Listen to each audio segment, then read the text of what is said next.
All right. Hello. Welcome to another episode of the Four Bros podcast. We are super excited for this one. As you can see, we have our special guest that we were teasing to you last episode. It is the one, the only, the voice of the Syrupmakers.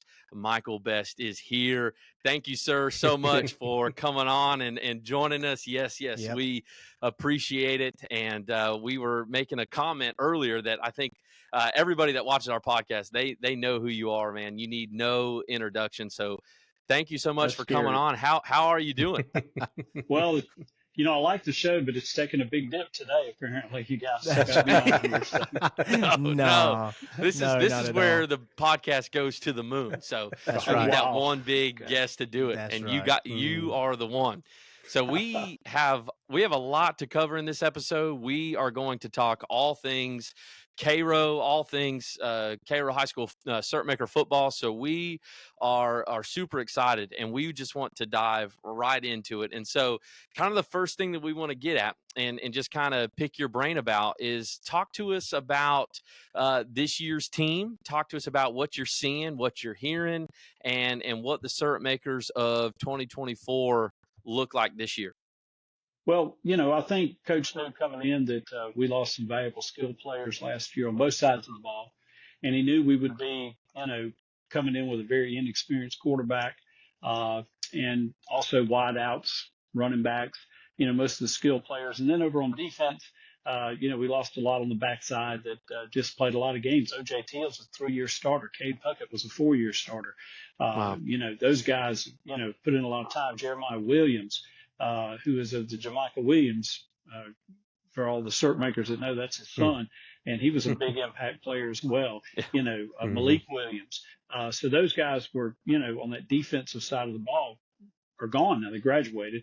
And then so now they knew we were going to need some game reps and things like that. So the coaches decided not to do a spring practice. And I know there were some people that, questioned why didn't we have a spring game and a spring practice. And, Tom Flaw didn't early on, he had a couple of spring practices. And then when they offered the opportunity to have 2 preseason games, closer to the season, they dropped spring because you got so much going on now. I know back in the old days, there wasn't a lot of sports, and now you encourage these kids to play, as many sports as they can. Well, right in the middle of that, you got baseball going on, you got soccer going on, you got all these different things going on, and you're asking these kids now to come out of that, to come to football practice or miss football practice.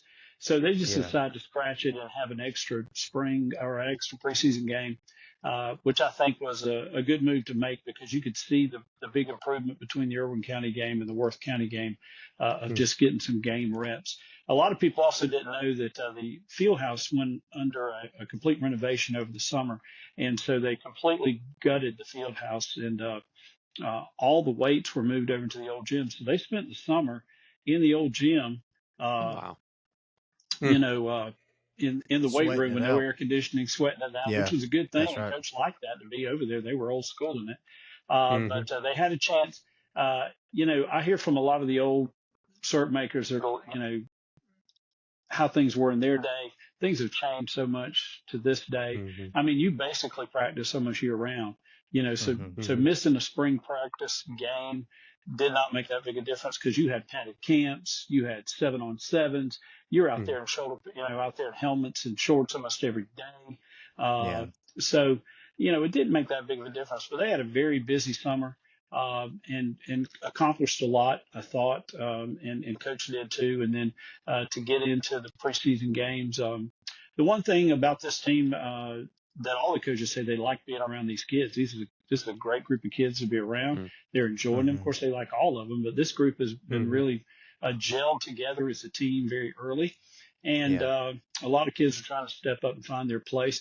We lost our kicker. And we've come up with, Dre Bass has come in. He's doing a good job. We got Eli Jones is also kicking. He's got some experience. We didn't have a deep snapper. Cade Puckett graduated. You don't think about a deep snapper till you need one. And then all of a sudden that becomes, nobody talks It's huge in high school football. huge. till you see the ball go over their head, and then all of a sudden it's like, where's the deep snapper? So, Gage Shaker, who has not played football, stepped up, and he did a great job with that. So, Yeah. the quarterback system is still kind of, up in arms. I think that Bryce Wilson is going to get the nod for right now. But Bryce Puckett is right there with him, but he's a freshman. This game's coming to him real fast, but I think he's going to grow and learn. And then you got Brian Duncan, and just wherever you put Brian Duncan, there's just going to be excitement. And so Yeah, we kind of got that settled. And we got about 10 Teals playing. I don't know all the Teals, but I mean, we got a pile of Teals, cousins and brothers, and they're all doing great. So, yeah. I think, it's going to be an exciting year. We'll get to see some kids. It reminds me a little bit of the '06 team that had a real good sophomore class and a younger class. And, and grew. And of course, you know what happened in '07 and '08. So, this group is real strong, and that sophomore group didn't lose a game in the 7th and 8th grade or 9th grade. So that's a good, strong group of kids. Yeah. Wow. So yeah, a lot of different experience levels there. Got some young talent coming up, and need some guys to step up for sure. Now they enter this is game week. They enter into game 1 this Friday night. They go over to the Jackets Nest and face the defending state champions in Thomas County Central. They were state champions there in 6A. So kind of tell me about the schedule. Tell us about the schedule a little bit. Kind of what you're thinking. I'm not we're not going to ask you to make a whole lot of predictions unless you want to, but just kind of I'm going to pick them to lose now, so it doesn't matter if you play Dallas Cowboys. That's right. That out of my mouth for people to go. That's right. Michael Best picked Cairo to lose. Ain't happening. Yeah. Tell us about the schedule. Tell us kind of what your thoughts are. That's a very tough first game to open up with, but then what are your thoughts as you look at the schedule the rest of the way through? Well, the last couple of years we opened with Thomas County Central. 2 years ago they kind of caught us off guard, caught everybody off guard because they had not been a well-performing football team, and they come out and blast us out of the water right there and kind of knocked us around a little bit.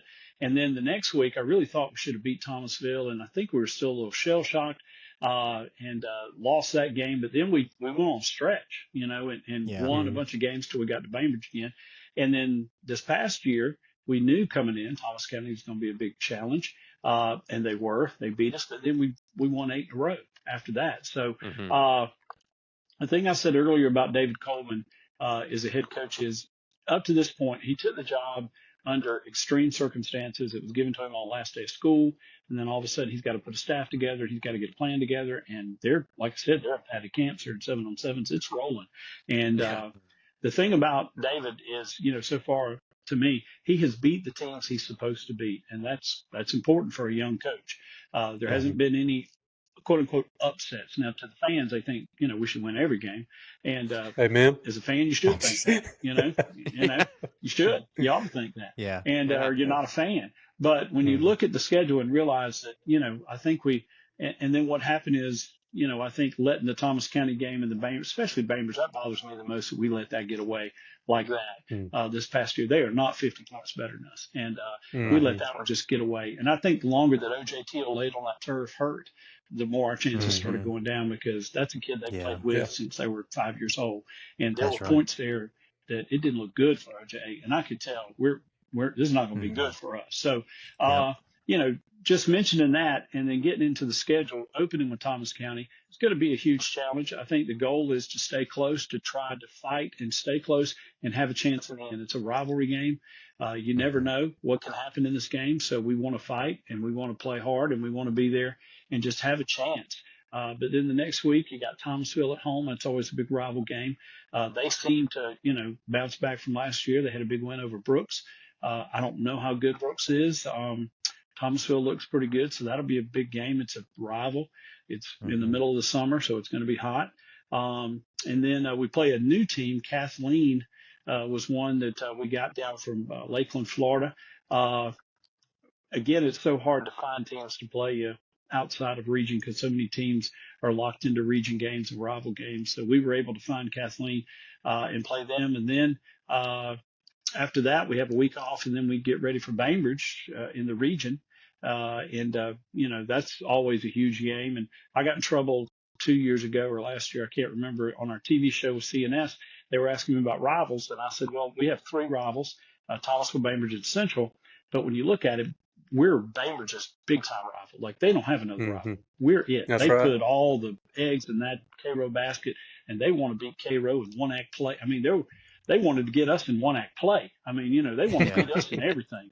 And I said that, and then they, over there across the way, they turned that into me saying that I didn't think Bainbridge was our rival. Well, when you beat us 7 years in a row, it really ain't too much on our side right now, so we got to do better there, But they are a rival, and but in the big picture of things, they take this, they mark this game on the calendar. It's Cairo, and they want to beat Cairo in everything they play us in bad. And so that's going to be a high emotional game.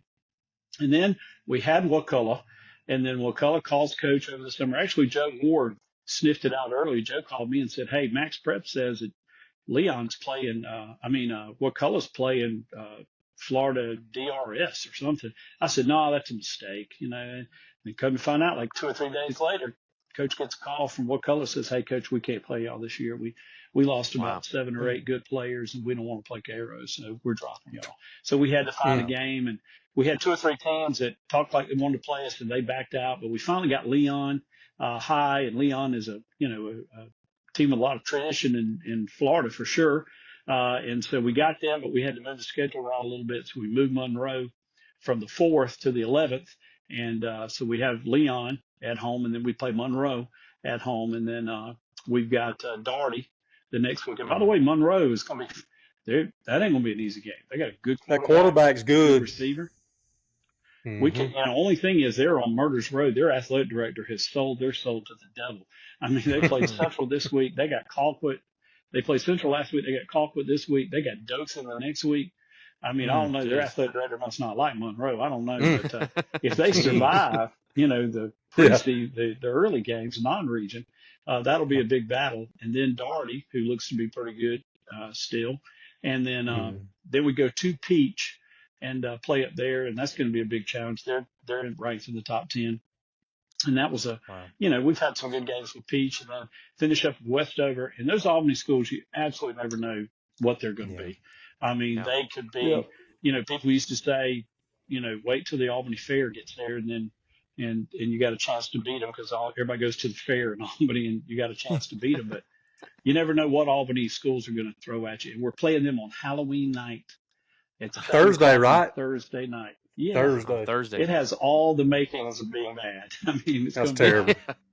That's ain't terrible. Be good, So that's kind of the regular season.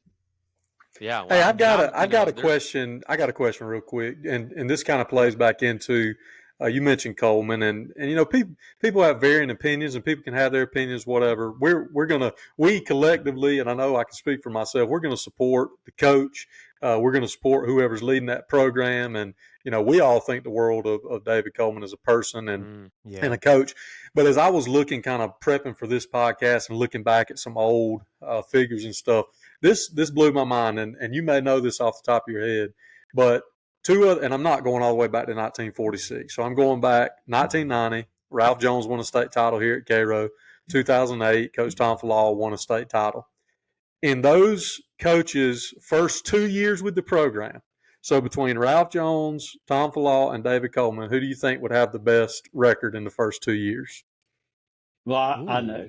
I did that same research. So it's David Coleman. Yeah. So it's incredible. Wow, sometimes we quickly overreact, but when you go back and when you look at history in a snapshot, right, you can see in those first couple of years, it takes a minute for them to kind of grab hold and get the program going in the right direction. So, like I said, I mean, I'm as passionate as anybody, and I'm as quick to overreact as anybody else, but we still got time. We're okay. Shout out Coach Coleman. Here's the thing too, because I've tried to figure it out. What is so different? Because I've been around a lot of coaches, and the attacks early, the negativity. I think there's a couple of reasons. One, he's a homeboy from Cairo. I think, and he's young, and people feel a little comfortable that they can say things about him, and he's surrounded himself with a bunch of Cairo people that grew up here or either coached here. I mean, you got Boyce who's, working with the quarterbacks and working on the offense. And he was a part of that '08 group and '07 group. And then you got Whitaker on the offensive line. He's a pretty good coach. And so he's in there. And then your OC and DC, they grew up through the system and played here, know what it means to be a Syrupmaker. And so then you got some other Syrupmaker coaches that are here as well, Desmond Brown and Dante, all those people that are here and came from Cairo, Daniel Coleman. And I think people felt, my opinion, a little comfortable that they can say what they want to because they're Cairo boys. But also I think that worked to his demise was Central was down for 5 or 6 years. And we go over there to play Central, and we think we're going to go over there and do them like we've done them for the last several years. And they put a whooping on us. I mean, it was they did. And all of a sudden, people jumped to, we got the wrong coach. He's taking this team in the wrong direction. But then you step back and look, they did that to everybody. And that's they right. for 2 years to everybody. And then I think the way we lost to Bainbridge 2 years in a row is hurt him as well tough. because I felt like we didn't give our best for 4 quarters against Bainbridge twice, and that's the way we lost that. But when you step back and look at his schedule, I mean, he won, like I said, every game he's supposed to win. He's got the Syrup pitcher back on. They made the playoffs. This is something when I was preparing. I look back to, I started broadcasting games in 1981. When I came here, Cairo had made the playoffs one time since 1967. When I got here in 81. So we're spoiled. We're a spoiled community in the fact that, I mean, and I know as a fan and you guys, we want to be in Atlanta watching the Syrupmakers play like we go watch everybody else play. And those are goals that we want to see. But through the years, the level, I think, of expectation of what Cairo can do. I mean, it got to a point people were calling me in January going, hey, when do we play in the Dome next year? Because I'm planning a wedding. I'm like, man, we got a lot of games to play and months to get there. Why y'all got us in the Dome already, So, I mean, the most of our region championships have been won in the fall years. We didn't win many region championships. Even in West Thomas, they named a stadium after him. And he didn't win a lot of region championships. So, I think talking about David and this staff is the fact, social media has allowed people to be very comfortable with stuff. And I know we're going to talk a little bit about that later, but I think that's kind of been part of it. But the one thing I like about his coaches, they ain't listening to that. They are focused. They are zoned in. They're doing what they've got to do. And they're not listening to all that. Yeah. Good. So, I mean, let's go ahead and transition into that really, because that is where we want to go next. I kind of, you and I have had some conversations recently, and I honestly have, even myself, and I'm admitting this publicly, and I know people are going to see this, I have kind of fallen into some of those traps of, I don't want to say I'm a complainer because I do take a hard stance on the fact that, and I've said this to you, I'm not just a person that's out here just running my mouth. Like, I actually show up. I do support this team. I want what's best for them. I will literally do anything for them. And in that, I think you want to feel like you have some kind of voice. But I also realize that, just sitting around in the corners at Mr. Chick or sitting around at the stadium or putting posts on social media, that doesn't really get anything done. So I've really tried over the last couple of weeks, try to be more proactive, figure out who is it that, okay, I'm passionate about the football program. Who can I get in touch with? Who can I build a relationship with to be able to actually be a help and not just somebody that's out there, maybe being misunderstood in a way that, they're just griping about the coaches or they're just griping about this or that. I think a lot of people mean well. They may not know how to communicate it. And that's kind of what I want to ask you is, what would you say to somebody like me, right? You and I have had some conversations. What would you say to somebody that's really passionate about Cairo High School football? They may not necessarily love where we are right here today. How can they be a help? How can they be a positive part of what's going on and not turn this into a negative deal? Does that make sense? It does. And, I think obviously, supporting the program and being there and being a part of it. And, I think, through the years, maybe we've slid away from some things that we've done as a program. But we're fighting a lot of losing battles. For some reason, Cairo's a real weird community about we love football, but we don't love football. We love football, but we want to blame football for stuff. Yeah. I had a very illustrious career as an athletic director for 2 months when Parkinson left, and I took over as athletic director until they hired somebody that knew what they were doing. And the one thing I learned, and a lot of people don't know, when I hear things like, well, everything goes to football, and that's just not fair. The people don't know, and I've tried to share it a gabillion times. I don't know that they know that the total money that football takes in, 20% to 25 to 30% of their money goes to the other sports. Because you ain't making no money off golf. You don't pay to go watch golf. You don't pay to go watch tennis. You don't pay to go watch track. You don't pay to go watch cross country. And those, they cost money. You got to have officials. You got to have uniforms. You got to have food. You got to move them. You got to do those things. And so people don't know that when you buy a ticket to a football game, you're helping other sports. Because the only way legally in Georgia, it's against the law in Georgia for taxpayers' money to go to uniforms and stuff for sports or for band.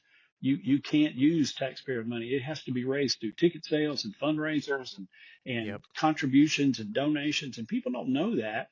And so that's the thing I think that always puzzles me is as much as we love football, but people are quick to, I mean, if the lights go out in the auditorium, people are like, well, I bet if it happened on the football field, they'd fix it. We're going to fix the lights. They ain't going to be in the dark in the auditorium, But hey, speaking of, one of the speakers is cracking at the stadium. I'm going to need y'all to fix that before we play Thomasville in 2 weeks. We're on. I got Randy Bearden on that right now. Oh boy! Oh geez! I got Randy on. Get it, Randy. Get it, Randy. Hey, I do want to say this, and that's a really. I was having this conversation with somebody the other day. I said football in a town like Cairo is so vitally important because of exactly what you're talking about. Like, there's no better way to leverage resources for our entire athletic program than for our football program to be thriving. When West Thomas Stadium is full on Friday night, that's good for baseball and soccer and softball. And two, you leverage that support. And this is where things like the Syrupmaker Touchdown Club and, having good relationships with athletic directors and community leaders to make sure that we're pulling this thing together. If you leverage the football support to boost the resources, that helps everybody. It's not all just being sucked into a vacuum and held there at the stadium. That's going all over the campus. So even if you have a kid, if you got a kid that's playing a different sport, you still need to support that football program because that trickle-down effect is key. Oh, no doubt. And that's the thing, because money comes from ticket sales, from boosters, and our businesses and community members do such a great, because they get hit all the time, and they are very supportive of everything they're asked to do. And many people don't even know the contributions and things that people do behind the scenes that help and make a big difference in just being able to have the best we have. But the truth of it is, people love athletics, and I know, you're going to have that crowd that's going to talk about, well, academics should come first, and they should, but they can come together. It's athletics and academics. They're student athletes. And the story I always love to tell people is not once in my 40-something years have I ever been around this town and had these little old ladies even come up to me at Walmart, and they'll say, hey, are the boys ready Friday night? Hey, the boys ready to play Thomasville? How's the team looking? Not once have I had somebody come up and say, hey, are they ready for the state test? Did y'all find a math teacher at Cairo High yet? Have you got your good English teacher out there at Wiggum? I ain't had nobody come up and ask me that, but they want to know about that. I've been in the funeral home out here at Clark Funeral Home going to shake hands with the dearly departed family, and a man standing next to his poor mother's grave, casket, lean over and say, can we beat Thomasville Friday night? Oh my well, I was missing your mom right now. I haven't thought about it, Not even thinking about football. Boy. That's priorities, baby. But that's true, so, and I love that. I think that's fun, but sometimes, I know we got to be politically correct on stuff, but the truth is, our priorities are there, and we don't like to admit it sometimes, but that's where they are. That's right. Yeah. So that's right. But to support them, just like I guess can we talk about what you're going to be doing for our athletes? Can we Yeah, mention for that? the You academic ready for deal. that? Scholar Yeah, athlete? Yeah. yeah. Look at you, So the Brian so Gates scholar athlete. yeah, I mean, this is what we're talking about. Like I'm trying to be proactive. I was able to get put in touch with the AD, Coach Sam Holland, and he has been wonderful. He and I have had a couple of conversations over the last week, and I basically asked him, I was like, what are one or two things right now that we need or we want for the program? And he was really passionate about this weekly scholar athlete. And these are and I want to kind of talk to local business owners or local community leaders right now for a second, because I think more of us need to do this and be a little bit more proactive, right? Because you mentioned it. I mean, Coach Holland, there's no telling how many different ways in a given day that he's getting pulled. So to be able to get his attention, you got to make a phone call, you got to shoot a text, you got to be a little bit proactive. So anyway, I asked him, we talked about it, and I said, well, what's it going to take? And he said, well, the kids really like hoodies. And I was like, well, okay. I was like, are you telling me I need to buy a hoodie every week? And he was like, well, yeah, I mean, if we could do that. And then I said, well, what if I throw in a $20 gift card to a local restaurant or whatever? He was like, oh, that'd be great. So what I'm saying to the local business owner is what you're going to see from now until hopefully a really long time, you'll see the Brian Gaines State Farm Scholar Athlete of the Week. It's costing me $50 a week, $30 for a hoodie, $20 for a gift card. You'll get your recognition in the newspaper, but more than any of that, these kids are going to get recognized for their academic accomplishments. And that is for a business owner, that is a no-brainer. I did not even have to think about that, wonder about it. I just told him immediately, absolutely, when are we getting started? So I'm super excited about it. And I'm challenging other community leaders, other businesses, pick up the phone, call them, ask them what they need, and do something. For sure. Yeah, it's a good move. And the kids get competitive about that stuff too. You might think, well, they don't care, but they do. And they'll get excited about, getting that hoodie. They'll want that hoodie. And what are we That's going to right. do? Looking Well, fresh. get in that classroom and take care of business, Yeah. That's right. So, that's right. yeah, that's a big thing. And I appreciate you doing that. Yeah, no, I'm happy to. And I hope some other folks will jump on board and do some other creative things. We need it for sure. And, in athletics, just the sad thing is, I think people watch Friday Night Lights, which is a great TV show. But, somebody's sitting at home watching Friday Night Lights. I don't want them thinking that our kids are, get finished with practice and going to the strip joint drinking beer in the afternoon. That's TV. Right. That don't Right. happen. Yeah. That's right. But there are people that are convinced. Look at them football players. These kids, a lot of them are leaving and coming to your churches. They're going to be in your youth groups.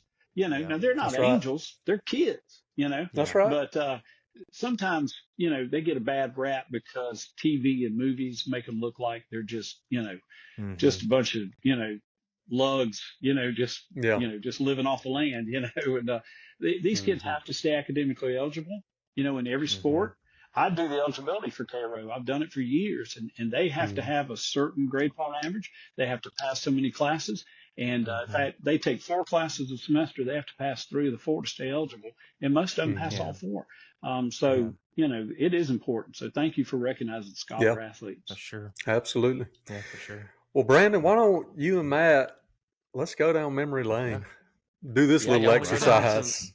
So what we wanted to do in this part of the podcast is Matt and I, since neither one of us are from Cairo or have been a part of Cairo athletics for a long time. I've only lived in Cairo for 7 years, and Matt's been living here for roughly about 4 years. And which I was going to mention something earlier too, as far as the schedule goes. Now, I'm originally born and raised in Lakeland, Florida, so the fact that I see Kathleen coming up, which is so cool to me. So I'm definitely going to be there for that game. My wife actually used to go to that high school. And so I think that's going to be real interesting for them to travel up that way. 4.5 hours. I mean, that's going to be a long stretch for them boys. But I'm excited for that game for sure. But anyway, so since, you've been the voice of the Syrupmakers, some say 1,000 years, some say other, but yeah. And Brian, he's been a Syrupmaker himself, big in the baseball community, and when he was coming through high school, and then obviously just been a longtime supporter of the Syrupmaker football team. So we kind of want to, Matt and I are going to bounce back and forth asking you guys the questions and just kind of take a trip down memory lane.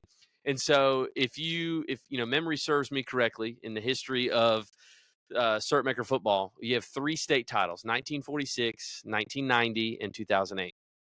Now, I'm not going to expect either one of you to tell me game by game details of the 1946 state championship, because I don't think either of you two were here for that.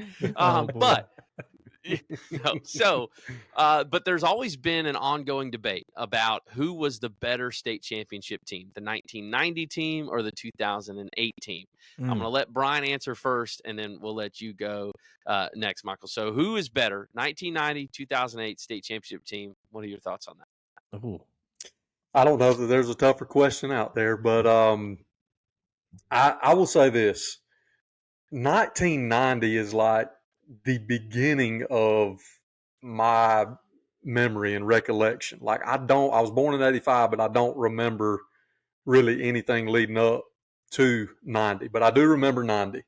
And then of course, man, that 07 run, playing for a state title, losing the state title, and then just an incredible run in 08. I have been in a lot of conversations over this, and me personally, I like 1990. I'm interested to see where you stand, but 1990, when I say Rodney Donaldson, Shake Walton, Tim Gurley, Raymond Taylor, Terry Solomon, good gracious. Funny story, my grandmother, my dad's mom, has a VHS somewhere of that game. I haven't seen it in years, but I'll tell you what I remember. I remember getting to Sylvester because they were actually in the region with us.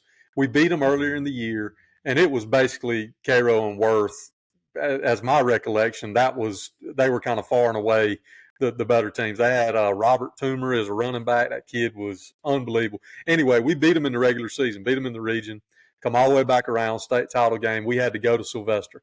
I remember standing in line down this street for what felt like 3 days to get a ticket. There wasn't no GoFan back then. There wasn't no buying tickets in it. That like you were standing in line with everybody.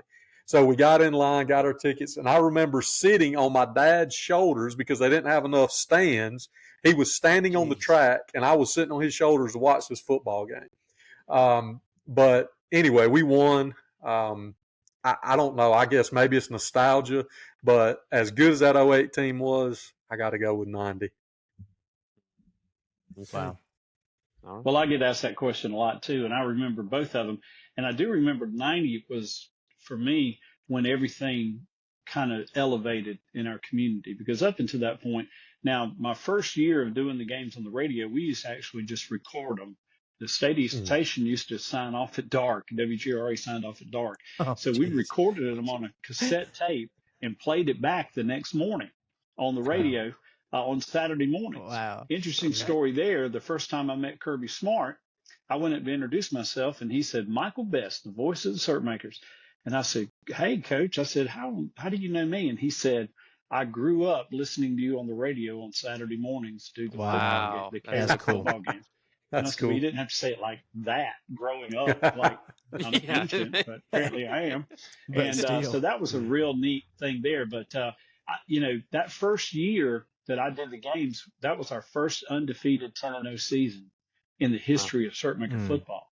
And we made the playoffs and lost the very first week. Pete Ezel got hurt, broke his leg, hurt his leg, did something. He was a starting offensive lineman. We lost him. Trey Gaines was sick, didn't feel good.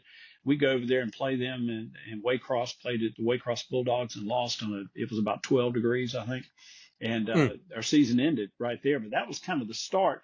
But then even for a few more years, it was just like, we went through a season. We might beat Thomasville, we might not. And we didn't even play Thomasville a lot back then through that stretch in the late 70s, and got back in the early 80s playing them. So in 90, I watched this whole town get Syrupmaker crazy, and it was exciting because it's the first time ever that I just saw the whole town really getting pumped up about it. There were signs everywhere. There was, ribbons everywhere. And we went over to that game, and you talking about that line. I had a guy named Yule Crew that used to help me on the radio. He's not with us anymore. And Yule was my color guy. And we got out of the car with the radio equipment to go in the stadium, and the whole Cairo crowd in that long line erupted cheering and screaming.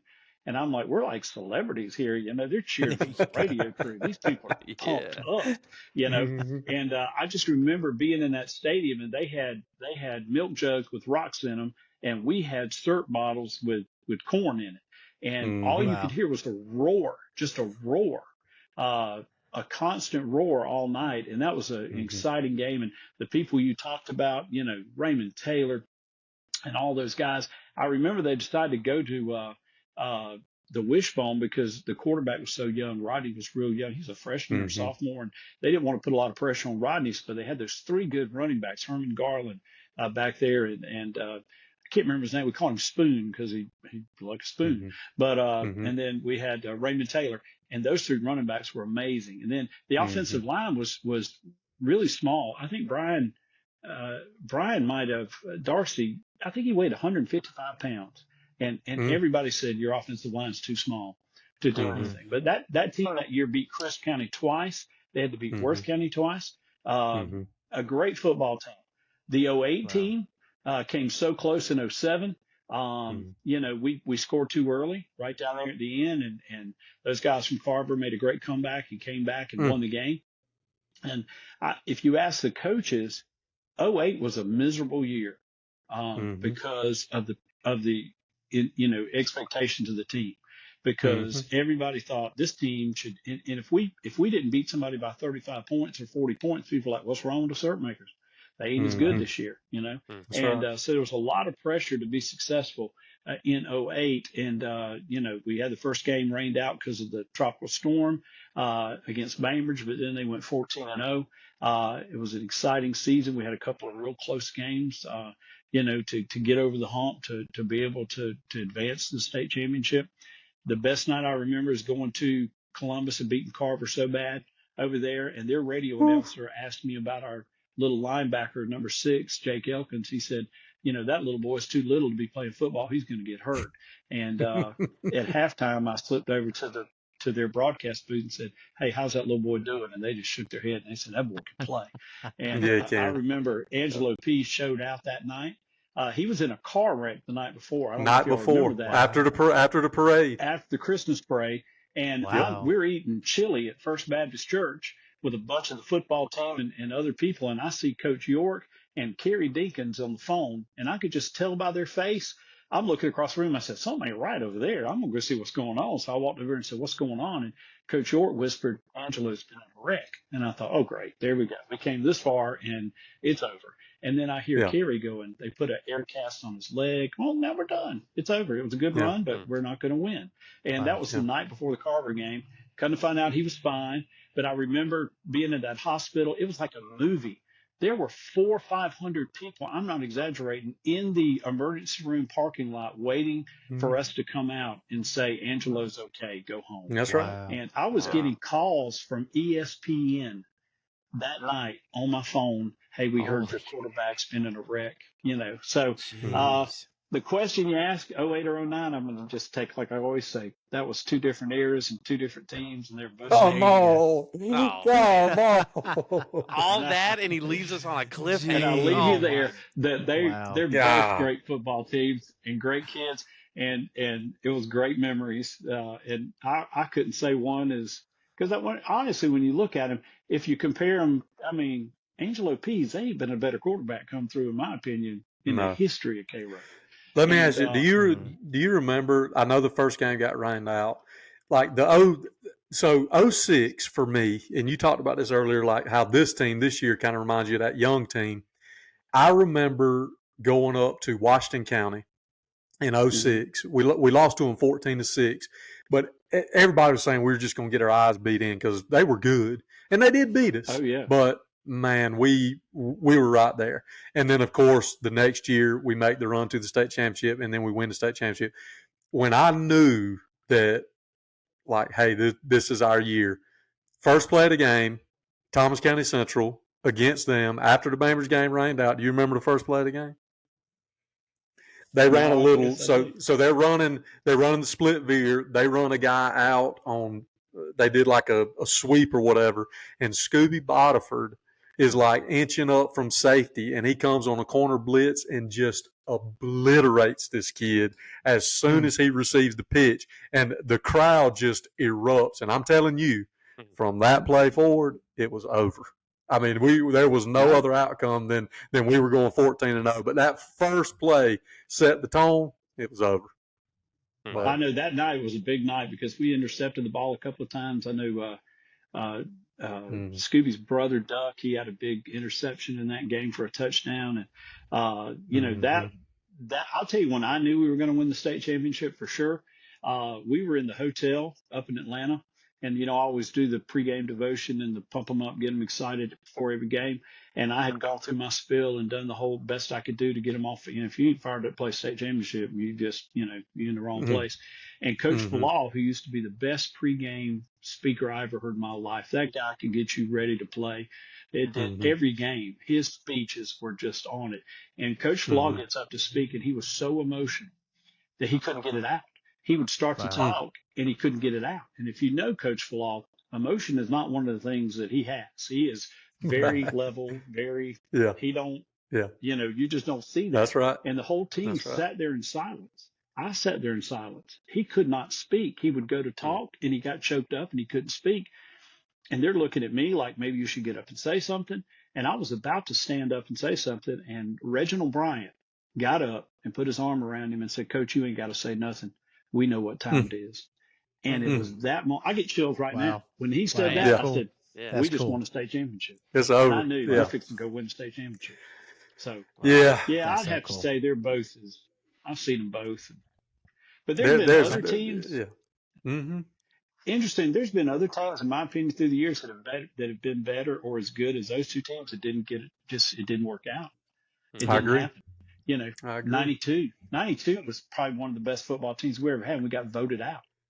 Oh, we'll have to do a whole podcast on that. Good gracious, we're going to do that. We have got to go back and address that, because I still, to this day, I go back to a website that has all the data, the Georgia High School Football Historian Association.org. They've got all these historical records, and I look at that, and I'm sitting here, and I'm like, how did we get voted out at 9-1? Like, we beat one or two of the teams that got into the. Anyway, don't even get me started. Let's save that for another day. I can tell you about that. I know you got some stories on that. So, what's next? One of the questions that I have, kind of reining in a little bit, you know, talking about, you know, this doesn't kind of give you a specific team to look at or anything like that. This is just the most memorable game that you have in West Thomas Stadium, in our house. What's the most memorable that you could think of? Michael, we'll let you go first. I would say it was a playoff game, and it might have been in 07 or 08. It was pouring down rain. Brian, do you remember that? Was it Peach County, or was it a playoff game? It might have been. Anyway, we had them backed up in their own end zone, and the crowd came to a level I can never forget.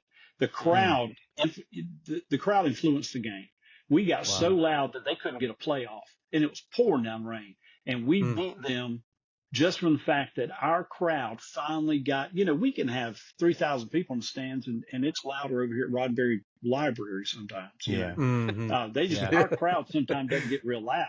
But they were there, and I can't remember if it was North Springs or I think it was. Who it was, but and you're talking about at home, right? It was at home. At home. And it was on the Roddenberry side down there. I think it was 07 against Eastside Eagles, maybe. Maybe it was Eastside. But that I think it was raining. Yeah. And there's been a lot of exciting games, I think, through the years that have been fun to watch, and you know, that we've, you know, had some fun nights. But that game sticks out to me, that the crowd finally got up and got in the game and influenced that game, because they couldn't get a playoff. Yeah. So that would be one of them for me. That's I cool. think I'm gonna change your mind on this because I know you remember this game. 2008 region game, Peach County at home. We won 16-7. This is the people make a big deal about the crowd, and I know you sometimes on the radio you say, listen to the crowd's getting excited, and we are, but I think at the end of the day, I mean, it's not Sanford Stadium. I mean, there's not 100,000 people influencing the game. So for a high school crowd to truly influence a game is kind of difficult. But in that game against Peach County, I remember, I mean, they were very good that year. And we almost, Carver ended up nicking them in the semifinals, or we would have been playing them again in the playoffs. But anyway, I remember going down towards the north side, towards the pickle plant. They had the ball, and the crowd just started going nuts. And I think they got could be confusing both of them. I could be blending them together here. Yeah.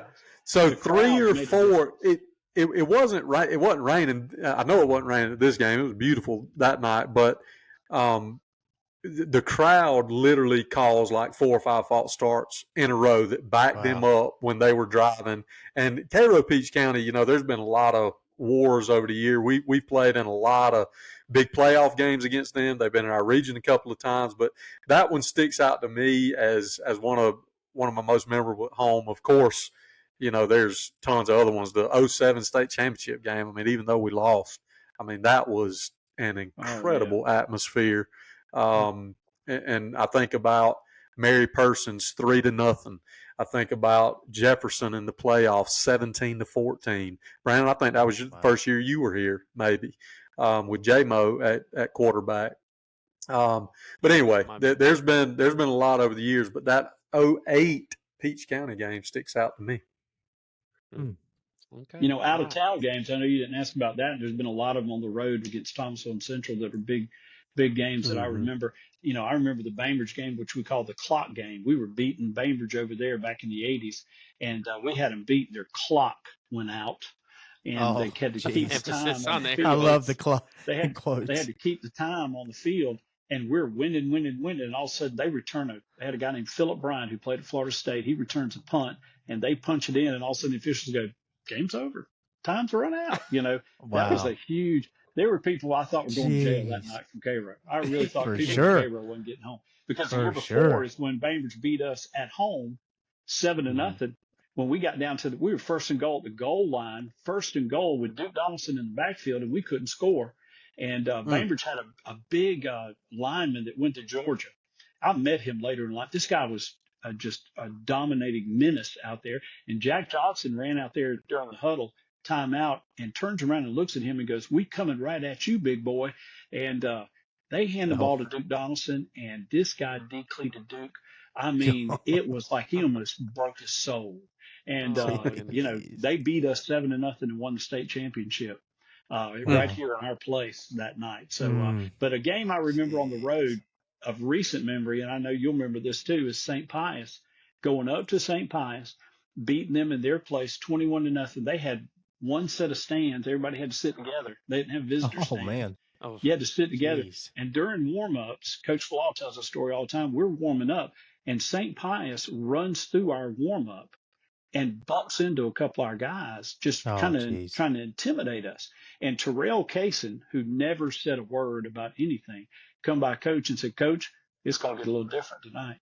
And Coach said, "I knew right then we fixing to win this game." And we beat them 21-0. That is my I had written these down beforehand, but that is my most memorable road playoff game. And so many. I've been to all of them, I think, in my lifetime. And that one, again, I remember conversing with people in the stands from St. Pius, and they were, I don't even know how to explain it. I wouldn't say bothered. They were, shocked doesn't even describe it. Like they did not understand how this many people cared about high school football, like 4 hours away.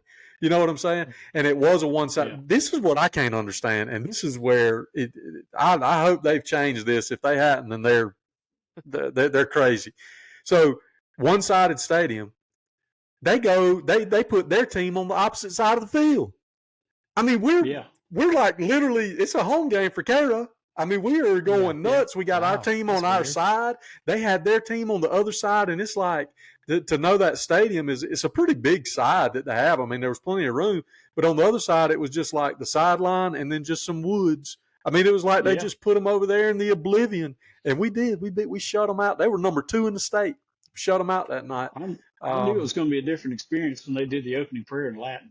And we're all over there. I don't know what he's saying. I think he's saying something bad about us. I ain't sure. The run-through sign was written in Latin, and we were like, I don't know, but I think it's something about us because it was written in Latin.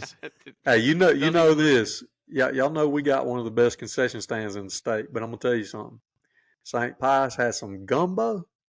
These folks selling gumbo at a high school football game. It was legit. That's different. It was legit. I know we can do a show about some of the craziest places I've broadcasted later. We broadcast from the roof of that concession stand. They didn't have a press box, and we had to broadcast from the roof of the concession stand. That's crazy. Borderline dangerous. I used my cell phone, and we hook into that to broadcast. I looked, and my cell phone was hanging over the ledge, dangling down, about to fall into the crowd. I had to pull it back up with a wire. But yeah, that was quite a night.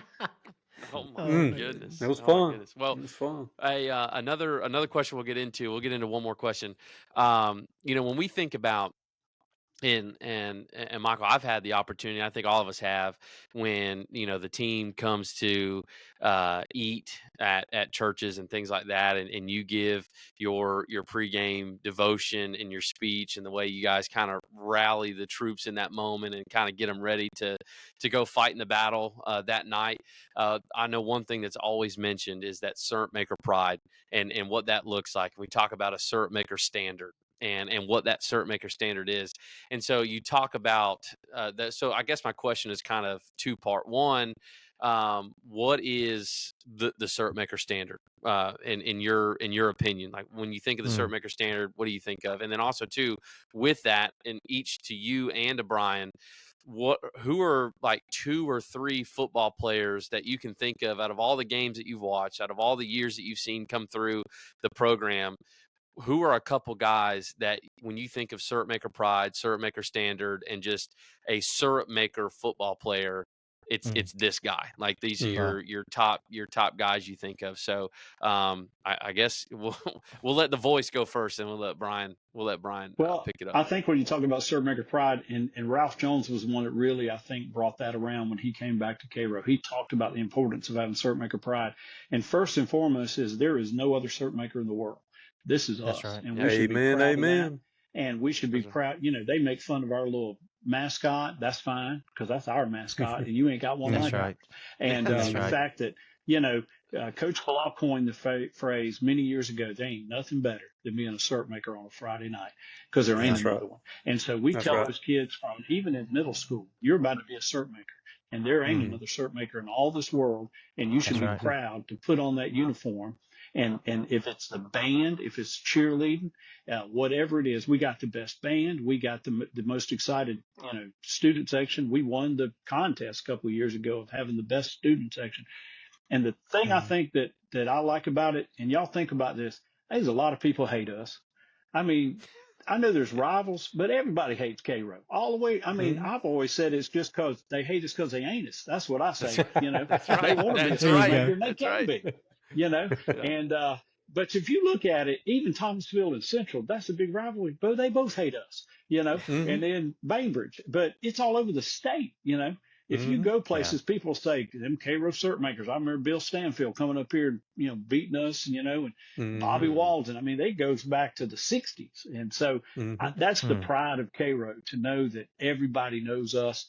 When I did that bike ride across Georgia several years with Tim Helms and them, they put your name and where you're from on the back of your bicycle. And we'd ride around. You wouldn't hear people say, hey, how about them Worth County Rams? Or, hey, how about those, Carrollton Tigers or whatever they are. But I'd hear all week, how about them Syrupmakers everywhere you go. So that's the pride, I think, of Syrupmakers. And then players I think about, I go all the way back to Trey Gaines. In fact, my son Trey was number 5 that played for us, a super kid, a scholar athlete, an amazing young man, just a fine man. He was good in baseball. He was good in football, tough, hard-nosed kid. a gentleman. He was the standard that team and all those kids looked to for everything, behavior and everything. And in fact, impressed me so much from the 80s that when I had a son, I named him Michael Best III and called him Trey because of Trey Gainis. And then Duke Donaldson. Duke may be one of the best all-around athletes I've ever watched play the game, even to this day. Such a multi-talented, and he went to Auburn. Him and Trey went to Auburn. Amen. Played at Auburn. Amen. And then I would say Angelo Pease, are just three of the really, and there's been a dozen, hundreds of, I mean, just a lot of great players, but those three stick out to me as setting the standard of amazing football. Yeah, I think, you know, coming up through Cairo, living here my whole life, like I said, I mean, it's just in me. And, you know, I didn't play football, but I played baseball and I was around the sport. I played football as a kid and I know what it means in this community. And the idea of what I think of, if we're narrowing it down to Syrupmaker Pride and Cairo High School football, I remember it didn't matter, and it still doesn't matter, who we play, where we load up, and where we go.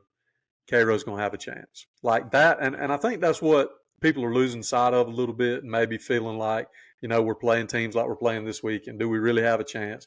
You know, and that's where I think we've got to fight to bring back that Syrupmaker pride and that energy, because it used to be if we got on that bus, we had a chance, and we were gonna play in such a way where we might not win, but you'll feel us. Now, I'm gonna give you an example of it.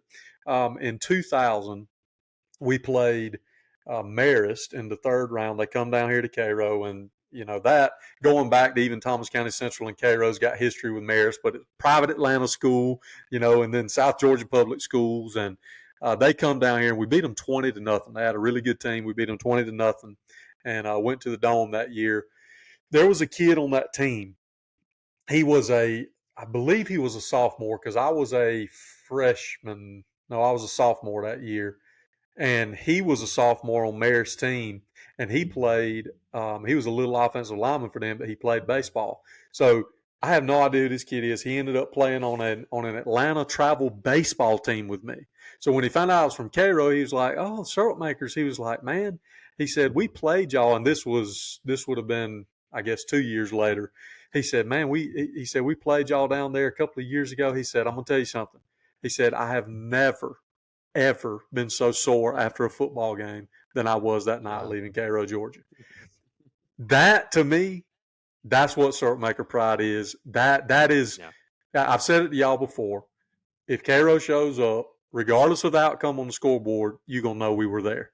Like that, when it comes to the fan support, when it comes to the band, when it comes to the team, like you're going to know Cairo came to town. Like that, to me, is Syrupmaker pride. As far as players that come to mind for me, there's too many, but you know, for me, again, that 1990 team being such ingrained in my mind, Terry Solomon, Raymond Taylor. Y'all know what number do I wear in church league softball? Number 9. Come on, y'all know my number. We just played last night. Sorry, I know that. Sorry, number 9.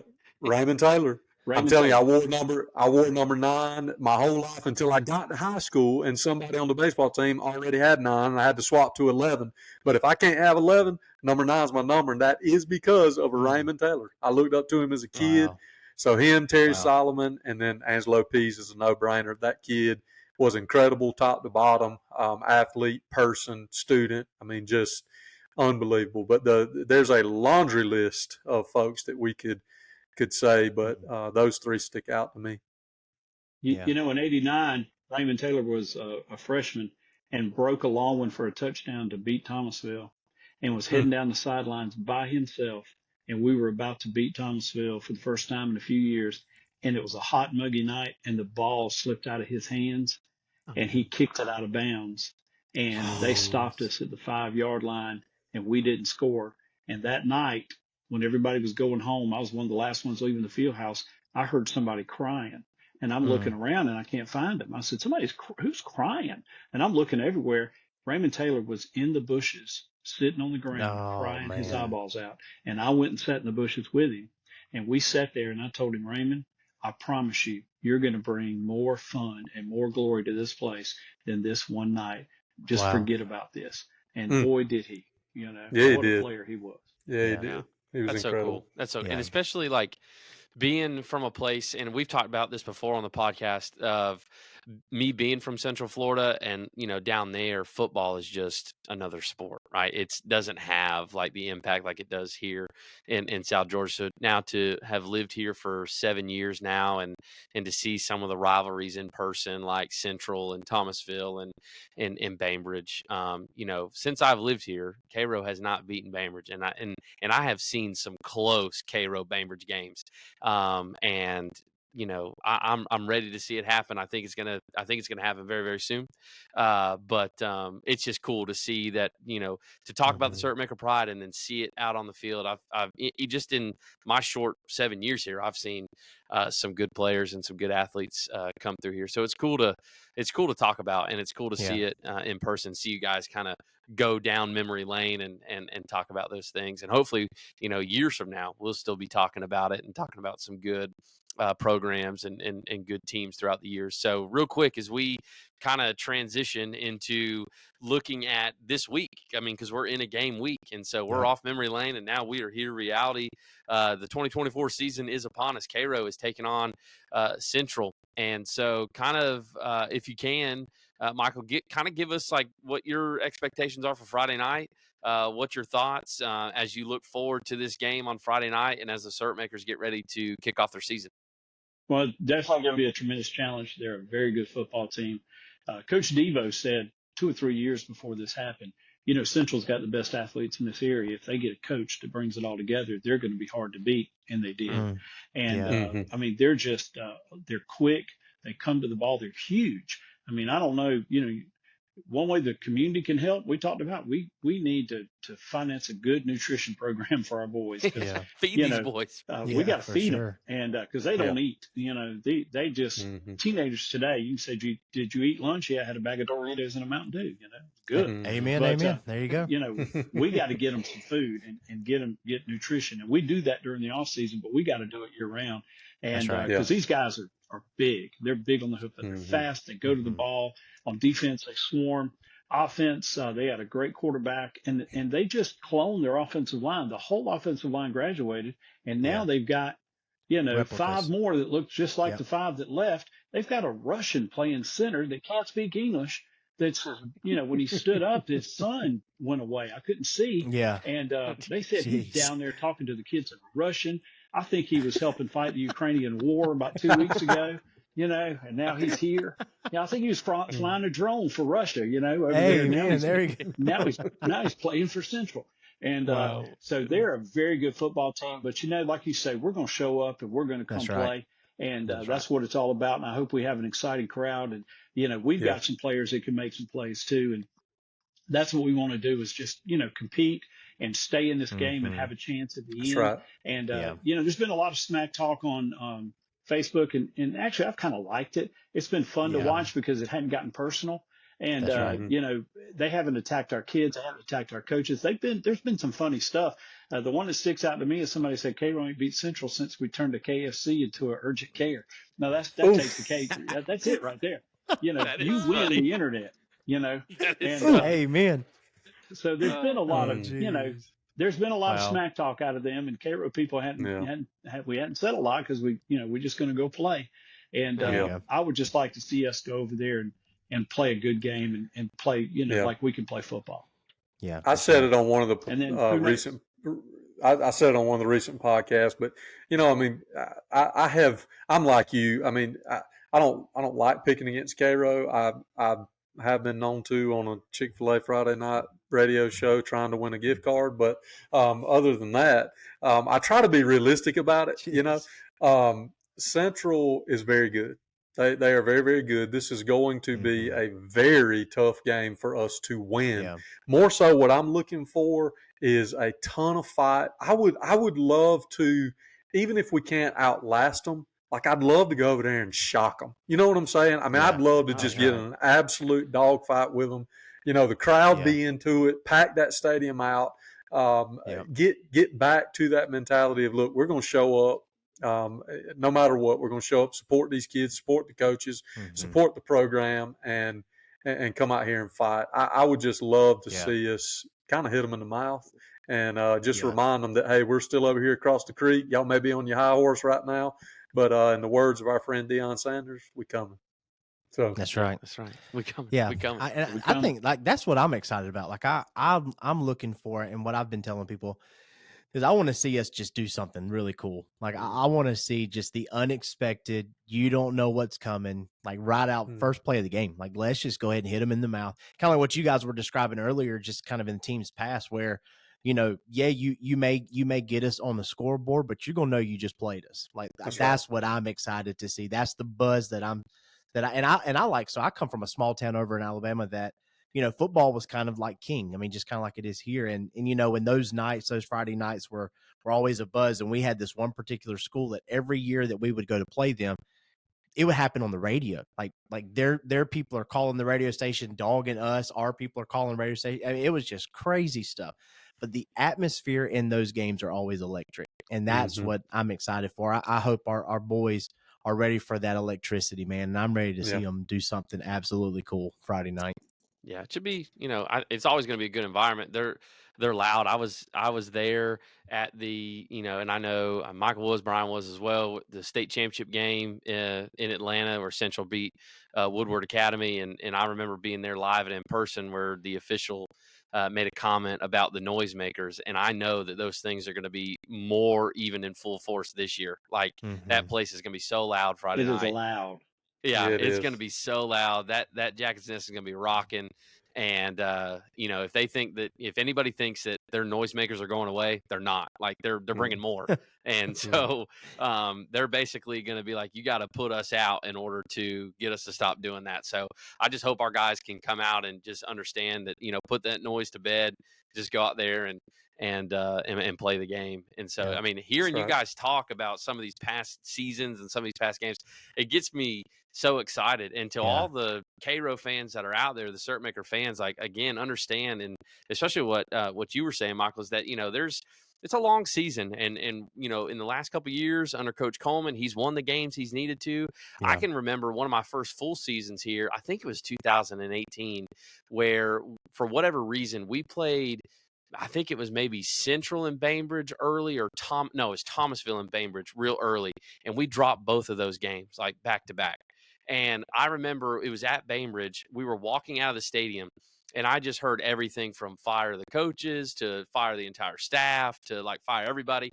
And then we ended up like not losing another game the rest of that season and just going on a tear. And then like halfway through it, I was coming out of Cairo Stadium, and all of a sudden I hear like, "This is the greatest coaching staff we ever had." And I was like, "Wait a minute, what just happened a few weeks ago? Like, calm down a second." So, don't be a fair weather fan. That's be right. in the all kinds of weather. So again, regardless, good, bad, or indifferent of Friday night. I mean, it's again like Coach Falal always says, there's nothing greater than being a Syrupmaker on a Friday night, and so that's what we get to do on Friday and go cheer on the boys. And so I'm excited about it. Hopefully we get the game in. It's funny, 2 years ago we had lightning delays and all kinds of stuff, and it's calling for bad weather again this Friday night. So I'm hoping that the weather holds off and we're able to play some football. But before we finish this episode, you told us that you watched our last episode where we talked some college football, because a lot of people will go watch the Syrupmakers on Friday night, and then they're quick to go turn on the Georgia Bulldogs or the Seminoles or whoever. And so we made some crazy. There it is. There it is. Here we There it go. is. Amen. We made some crazy predictions for each of our team seasons, and then we even went as far as doing our 12-team playoff. As far as you being not only the voice of the Syrupmakers, but being a big college fan yourself, is there any hot takes, or is there any information that you took from our episode that's like, yeah, that's crazy? Or do you have any hot takes of your own as you look forward to the Georgia football season? I enjoyed the broadcast, and I thought y'all were right on point with a lot. I mean, football has changed. College football has changed so much. I don't know that any of us know really what's going to.